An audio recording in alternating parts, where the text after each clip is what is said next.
Would you like to host your own radio program or podcast? Park City Productions 06604 is a Bridgeport, Connecticut-based radio broadcast solutions company. Follow us on Instagram, like us on Facebook, and subscribe to our YouTube channel. That's Park City Productions 06604. Call us at 203-522-8801. Is Donald Trump a psychopath? This is Business Talk with Jim Campbell, Dr. Vincent Greenwood, licensed psychologist. He is the founder and executive director of the Washington Center for Cognitive Therapy. He joins us from Washington. How are you today, sir? Just fine. Thank you, Jim. Thanks for your time, by the way. All right. Right off the bat, is Donald J. Trump an existential threat? I think the answer to that is yes. I think he's demonstrated that in his behavior. We see the incredible death toll mounting.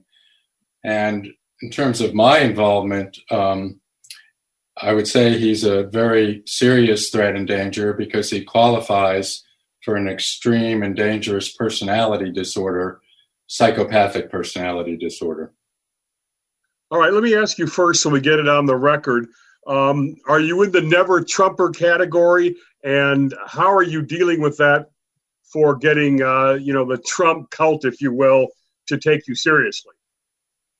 Yes, I have been a lifelong Democrat, and that was fueled some of my interest in trying to conduct a more formal psychological assessment of the president. However, I would emphasize that it is a formal, objective assessment, and that I would be very confident. In fact, I've had some other colleagues conduct the assessment, and I would be confident that that a Republican, because of the rigorous assessment process, would come to the same conclusion. All right, let me ask you, mental illness has really been a barrier in the past. I think of Lincoln, LBJ and Nixon probably qualified, Churchill qualifies. What makes him unfit? And then you can get into the psychopathic personality disorder. Significant features of a psychopathic personality disorder involves danger to others. It's actually the only major psychiatric disorder that does involve. Almost all psychiatric disorders involve personal distress, emotional suffering, which, as we know, has been true of some previous presidents. But this particular disorder involves danger to others, and that's why I think it's particularly meaningful in terms of considering his fitness for office, because it's not just his suffering, but it affects the execution of his responsibilities. All right, so what is psychopathic personality disorder? It's an actual clinical condition. It's relatively rare to meet the diagnostic criteria. About 1%, a little less than 1%, meet the diagnostic criteria. And it's primarily defined by personality traits. Particular, there are 3 clusters of personality traits that define the disorder. I can go through those if you'd like, but it's primarily a disorder of personality traits. Many people associate it with criminality, and the risk of criminality is greater with psychopaths, but it's much more about long-standing personality traits and behavioral patterns. All right, what I call the big 3, there's 3 big main criteria, right, which talk about those, remorselessness, etc. Yes, the research has indicated that there are 3 clusters or sets of personality traits. One of the traits is remorselessness. The psychopath just does not have a conscience. They do not feel remorse. They do not feel guilt or shame, even when their actions may have caused a lot of suffering of others. It appears that this is kind of a hardwired trait, that is just something that they're not wired together to experience. A second kind of related trait is that they also do not appear to be wired to experience empathy, to really be able to care for other people or identify with other people. They don't bond closely. They're not interested in forming close relationships. However, the flip side of that is that they're not disengaged. They are very interested in relationships. They're very engaged in life, but it's all channeled into dominating. That's kind of the one gear in which they operate.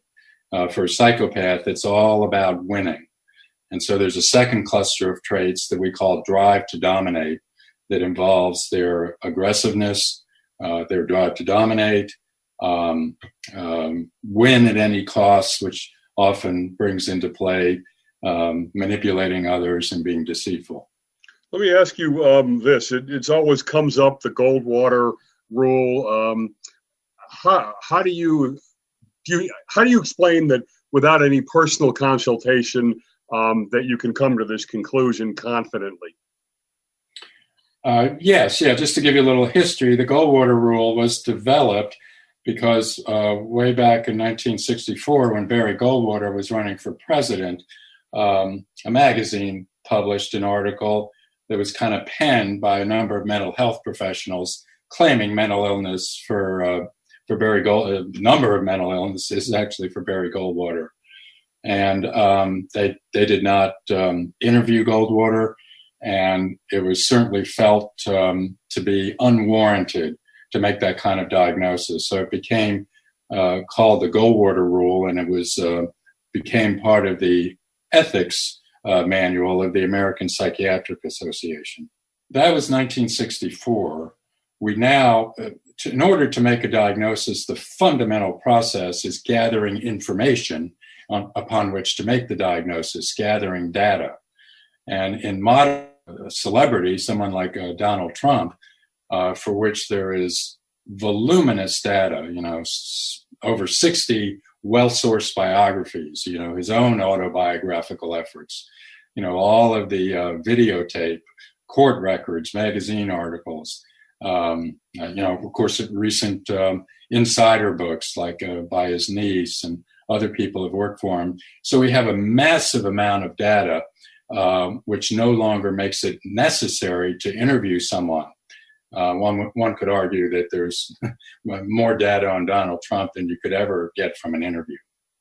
Also, for this particular condition, psychopathic personality disorder, there are actually a couple studies to indicate that having an interview is counterproductive. It actually harms your ability. One of the central traits of a psychopath is to lie, to create a false impression, an overly good impression. And so the interview is not only not necessary in the case of Donald Trump, it wouldn't add really anything to the diagnostic process. By the way, are you the one guy that's come up with this particular label? The duty to warn movement and other things have come up with their scenarios, malignant narcissism and things like this. But psychopathy is a different different ballgame, right?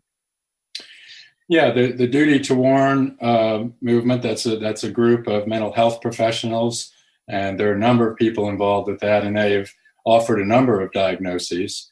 Malignant narcissism being one of the main ones. No, well, let me answer it this way. A number of other people mental health professionals have described Donald Trump as a psychopath or a sociopath. Those terms are interchangeable. But when I first began looking at this, I didn't see anyone that had gone through a formal, rigorous diagnosis. There's a diagnosis in the Diagnostic and Statistic Manual called antisocial personality disorder. And any mental health anyone, but including any mental health professional, can look at those criteria and probably make a fair diagnosis as to whether, if you have a lot of information like you do with the president, make a fair diagnosis as to whether he fits that category. So a number of people have come up with that diagnosis, and that's very much in the neighborhood of psychopathy. But psychopathy is a more extreme form of antisocial personality disorder. It's a smaller percentage of the people. There's a much more rigorous diagnostic process involved to arrive at a formal diagnosis of psychopathic personality disorder. And no, I had not seen anyone that had actually gone through that process until I undertook it. It's interesting because Mary Trump, in her book, which I just finished the Kindle version, says, what is it? Antisocial personality, right? Yeah. Mm-hmm. That she, I guess, is a clinical psychologist, and she calls that. We're going to look. You have done a very objective, scientific, if you will, assessment. We're going to look at that in the next segment with Dr. Greenwood. So stay with us. If you or a loved one is a survivor of abuse by Boy Scouts of America representatives as far back as the 1970s, we urge you to speak up. We'll stand with you and get you the help and financial compensation you deserve. A jury in Portland, for example, awarded $18.5 million in punitive damages in one Boy Scout sexual abuse case. The Boy Scouts of America filed for bankruptcy, and funds have been set aside to compensate those injured. Time is limited, and so are the funds. Call today. Don't wait. For free information on how to file your claim, call All Survivors Advocates right now. We have a long track record in helping our clients get the legal justice and compensation they deserve. Please, we are ready to help you. Call today. 800-364-2984. 800-364-2984. 800-364-2984. That's 800-364-2984. Our guest is psychologist Dr. Vincent Greenwood, and there's a list. It's called Hair Psychopathy checklist, I guess. But there's 20 traits. The important thing is you went through all of this, assessed it, and actually have a quantitative score for where he fits on the continuum. Tell us how you went through it. Yeah, the Hair Psychopathy checklist is considered kind of the gold standard in measuring psychopathy. And it has 20 mostly traits, behavioral tendency. None of them are very flattering. There are things like, lying, pathological lying is one of them, promiscuity, early behavioral problems, arrogance, and so on. And those are the descriptors of the traits. In the manual, these are there's a lot of operational definitions. And the fundamental task in diagnosing someone is to collect a great deal of data so that you can make a rating on each trait. The rating scale just quickly is 0, really doesn't possess the trait hardly at all or hardly at all. 1, somewhat or moderately, or 2, the trait really describes them. And so for a 20-item scale, the, if you will, perfect score would be 40. That's extremely rare in an entire prison population. You might only get 140. And just to let you know, if you gave that scale to a large sample of the general public, just a random sample, the average score is 5, which testifies, we're not all angels. The average score isn't 0. Not too many people get 0. The average score is 5. So, with the president, we have this enormous amount of data, and then you go through each item and rate it based on, all the data that you've collected from your behavioral observations, all the videotape, all the biographies, and so on, and give him a score for each item. I mentioned the average score for the general population is 5. If you saw the list of traits, or just hearing the ones that I mentioned, you can see when you get up into the teens, you're raising your eyebrows a bit. If it was someone that was going to marry your son or daughter, you'd be pretty concerned. When you get up into the 20s, you'd be very concerned. However, the cutoff for clinical psychopathy is 30. Yeah, that's what gets you into the 1% category. So it takes a lot to get into that. But if you do get into it, then we can say a lot about you, the condition for which now we have an enormous amount of research. So that opens up the door to being able to understand someone who scores that high. Donald Trump, in my rating, received a 32. And with some colleagues, it was, within a point or two. Again, that the scale is very objective, and I really don't think has very good what we call inter-rater reliability. So I don't think whatever anyone's political persuasion is, that they would deviate very far from that. What is the average rating of folks in prison that would meet this? Yeah, the average rating of individuals in prison is 22. 22 for males, 19 for females. Yeah. So he's 50% above the average prison psychopath. Yeah, again, the psychopath is not always associated with criminality, but it is definitely a more rare and more extreme disorder. Only about 25% of incarcerated criminals meet the diagnostic criteria for psychopathy. It's really much more about the set of destructive personality traits. There are many, many psychopaths who never commit a crime. They're even in some ways successful, in business, politics, obviously, we're saying in the case of the president. But they almost always leave people's lives in ruins because these traits are unyielding over time. Should somebody over 30 be in jail? Or there's not, you can't make at that level of psychopathy necessarily a criminal link? Oh, no, certainly shouldn't be in jail. I mean, that's a question of criminality. And so that would be the criteria for that. Someone over 30, though, we're certainly making the argument that you need to be very wary of, that they have these set of personality characteristics and that they are over time dangerous. But no, being in jail would be a criminal proceeding. Right. What does pathological lying mean? Just in general, it seems to me that anybody that pathologically lies, there's some big issue going on, right? Well, we define it somewhat precisely with psychopathy. Yes, I mean, anyone would have an issue, and there's stories to be told behind lies. I saw Mary Trump. You mentioned Mary Trump, I think, earlier. Yep. The president's niece. I saw her on TV last night, and apparently in her book there's an anecdote where I think she was meeting Melania, the president's wife, for the first time, and the president just told this story. Oh, here's my niece. She's had a serious history of drug problems, and yes, the family really helped her out, and she's really turned it around, and we're so proud of her. And in real time, Mary said, "What are you talking about? I've never used drugs. Never had a drug problem in my life. Never used drugs." And Trump just continued telling the story of her battle with drugs and how she had overcome it, and the family had helped her.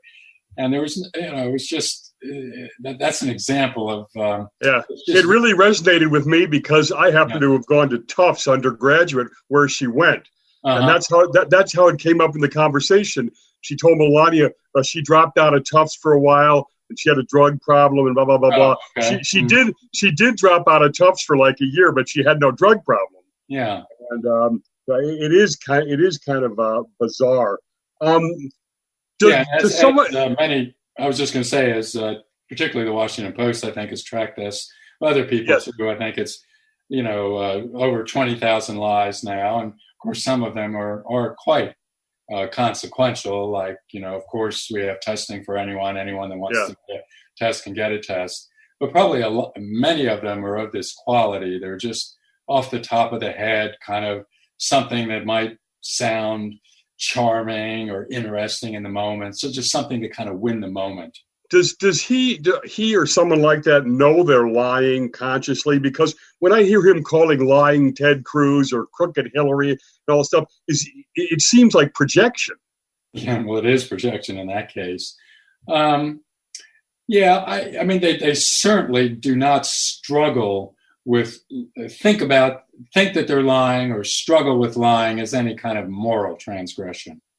Psychopaths are not delusional.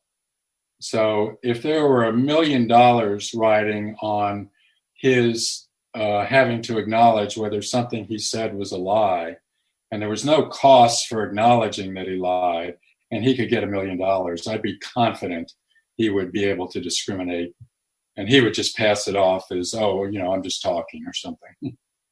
Well, Yeah. We're talking with Vince Greenwood, psychologist out of Washington, D.C., and we'll be back with our third national segment.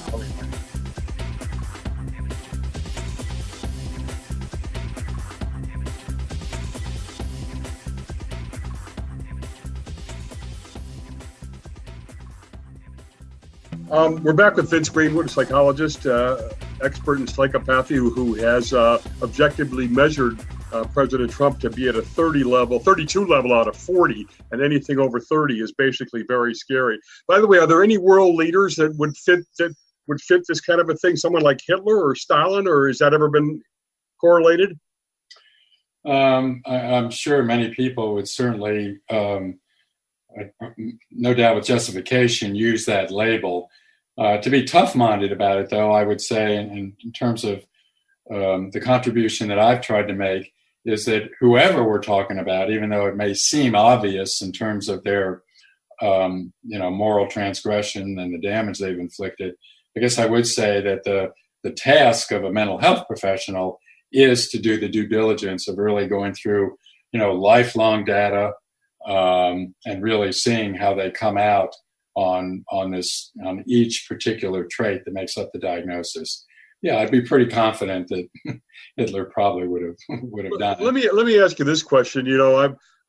Bill Clinton and some maybe FDR, maybe Churchill diagnosed as hypomanic. I know John Gardner did that. Are you? And obviously they were well known, some well regarded. Someone that has a mania like that can be in office. It's all right, but somebody that qualifies under your measure of psychopathy should be not allowed even to be in office? Well, I think the president is dangerous, and any psychopath is dangerous. So that's the main message I'm delivering. Okay. I'm not going to necessarily. I'm going to leave it to the public and hopefully the election to determine his fitness for office. Okay. And going in ahead of time. Like if we could rewind the clock and, for example, been able to come up with this formal diagnosis before the election, I certainly think, would have been very legitimate to inform the public of this information so they could make a choice. I don't think anyone should be precluded from running for office or should be taken from office simply on the basis of a diagnosable condition. If FDR and Clinton did have those conditions, I'm not sure that they did. I would really have to go into it, but I know people claim that. Yeah, but if they did, that's a less extreme condition, and actually that is a condition that sometimes is associated with, high levels of productivity and achievement. Yep, creativity, brilliance. Yeah, right. And also some of the negatives, sexual promiscuity, and that's right. Which is kind of interesting. Now, you say the president is at the mercy of his condition, which may explain why he never seems to be able to control this impulsiveness. And 18,000 tweets, he said, since he's announced his candidacy, 1,500 lawsuits. Predictable but chaotic, which I find interesting. Is the chaos and the distraction to get everybody to chase the wrong rabbit so they don't get kind of onto the con that he doesn't really know what he's doing? What's going on there? Chaos is just the way he's or a psychopath is wired together. So I don't think it's a calculation. I think it's just fundamentally a very strong feature of his personality. At times he may try to lead people astray about it, but I think it's not something that he really has great control over, frankly. Now, Mary Trump says that, basically Fred Trump was a sociopath and turned Trump into this conscience-free person to survive because he saw his older brother get chewed up and die over it. What is your sense on that? Because I know I'm reading your stuff, nature versus nurture. You kind of learned, you lean towards genetics, right? Yes, the research, and I would point to the research, I think. But it's not 100% genetics. But psychopathy appears to be probably over 50%, seems to be a condition we inherit. And I can talk in a minute about what it is that the psychopath might inherit. But Mary Trump's point is very well taken. the family environment obviously plays a role. We haven't been able to identify like any particular family environment that leads to psychopathy, but just commonsensically, if you grow up with a role model who displays these characteristics, then obviously that's going to have a big impact on you. And if you see a brother who is kind of crushed by these tendencies in their father, then it's going to be somewhat natural to go in the other direction. So her points are well taken, but I do think it really is a condition, and it's not simply a result of having a difficult family environment or having a father. And of course, with the father, there's the aspect that there's his behavior and his being a role model and the way he treated the kids, but there's also his genetics. Of course, he passed on his genetics to Donald. And let me ask you this: one sort of thesis of Mary Trump's book, which is not getting much press, is that the issue is almost more important than Trump's pathologies is all the enablers around him. And we're talking the White House staff, the GOP. You saw on the Senate, exonerating him from, convicting him from impeachment. Michael Cohen, who went to jail, had said that, if you work for Trump, your job is to get up every day and lie for him. Why do people do this? Well, yeah, that's one of the most dispiriting elements of the last few years. And I don't think there's a simple answer to that. I mean, some people, they enjoy being near power. There can be a lot of practical advantages to aligning yourself with the president of the United States. It's such a powerful position.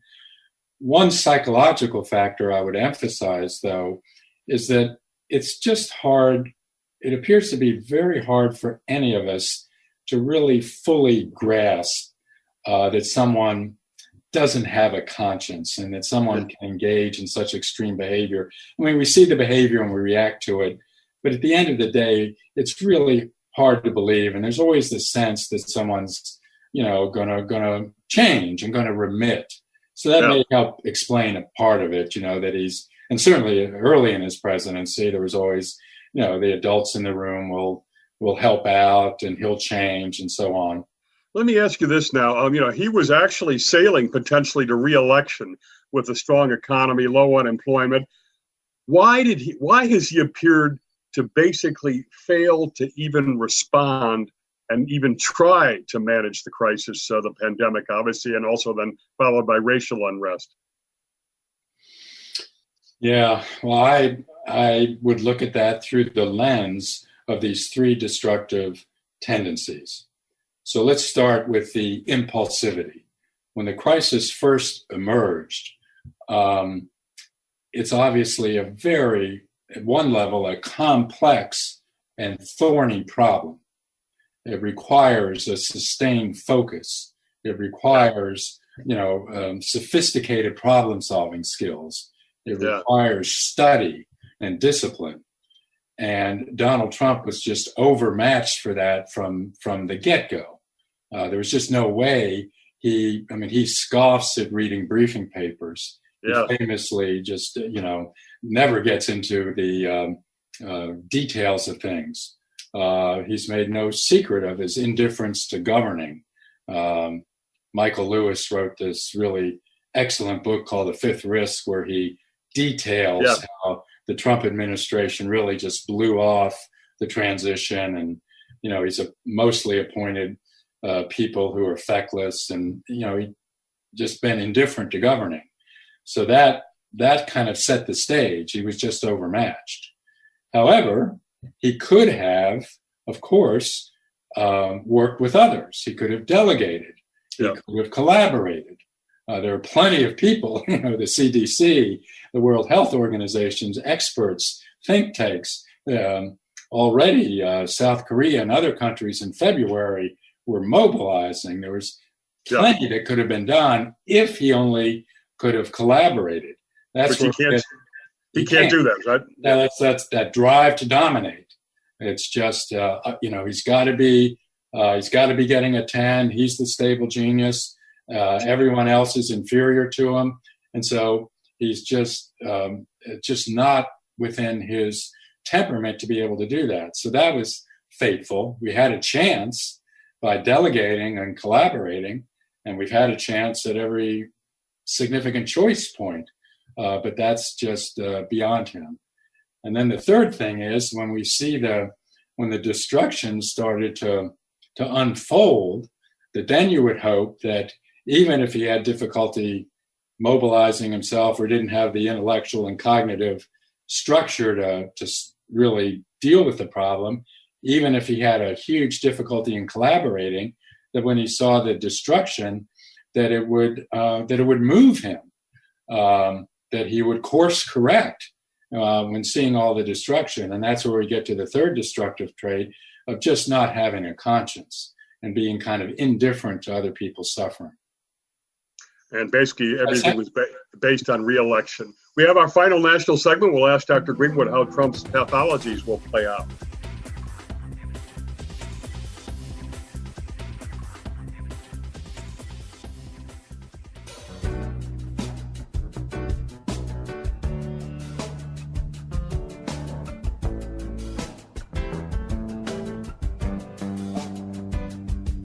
Psychologist Dr.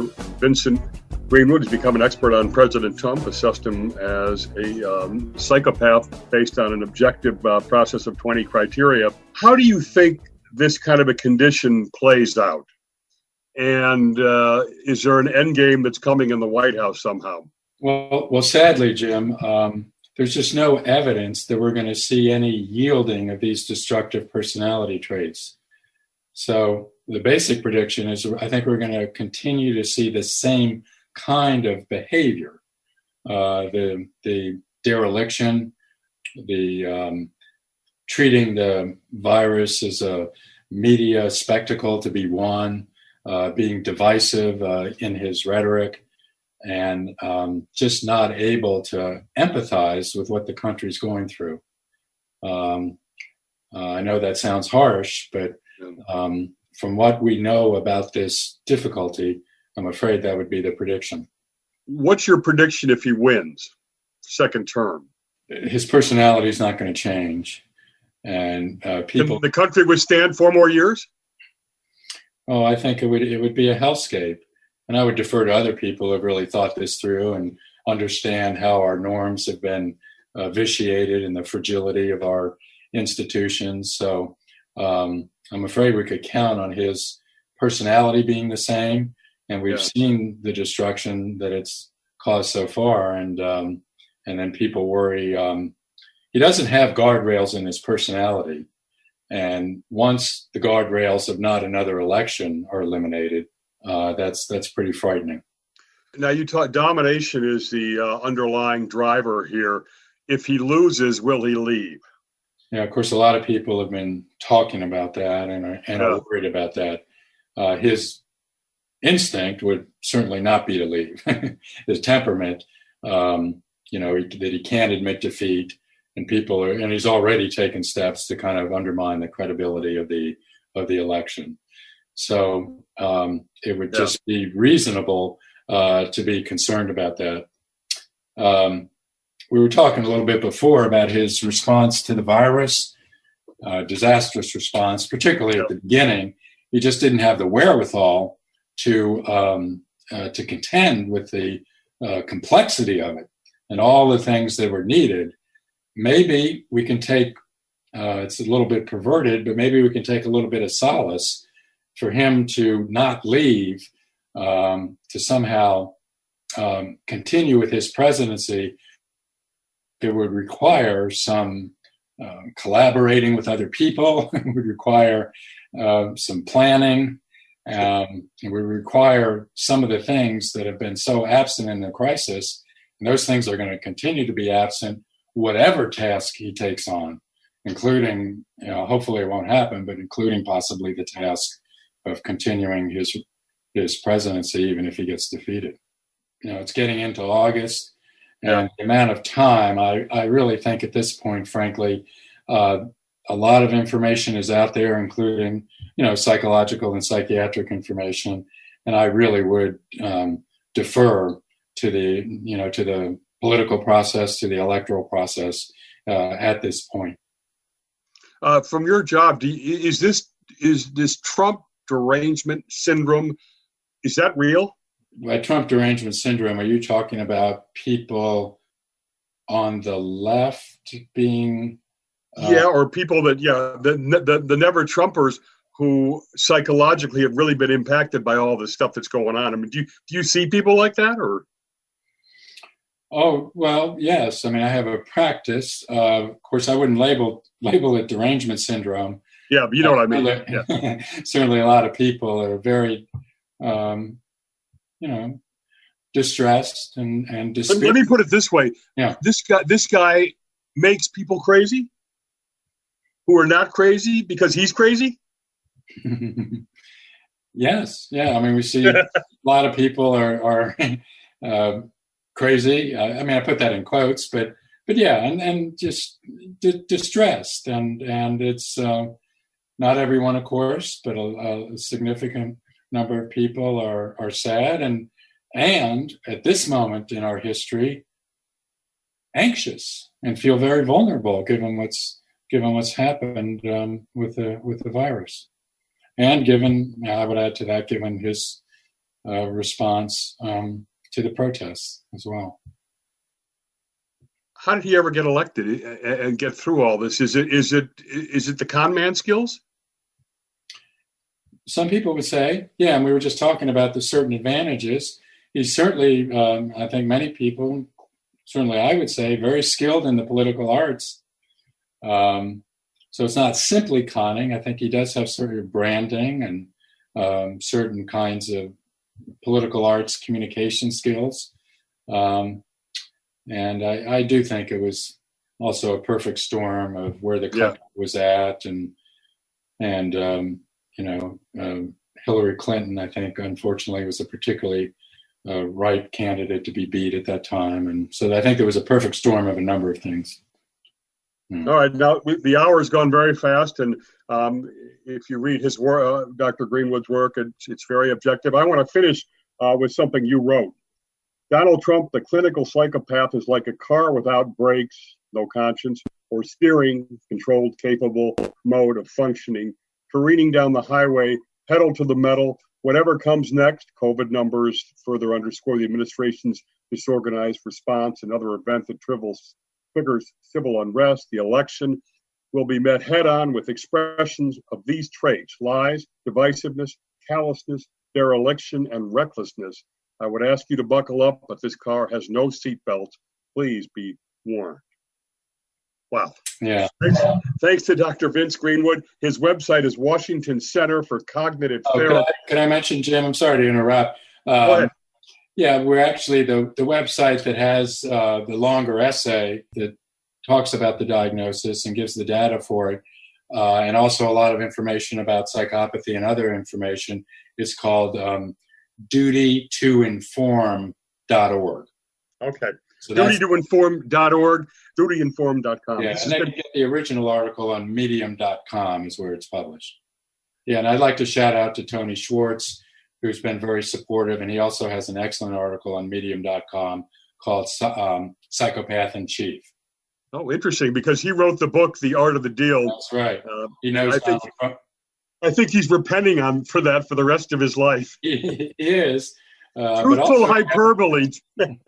He practically lived with Trump for about 18 months, so he knows him very well, and he feels the diagnosis really fits. This has been Business Talk with Jim Campbell. For access to our podcast, subscribe to jimcampbellradio.com. Thanks to Vince Greenwood. Thanks to our national audience for listening. See you on the next edition of Business Talk with Jim.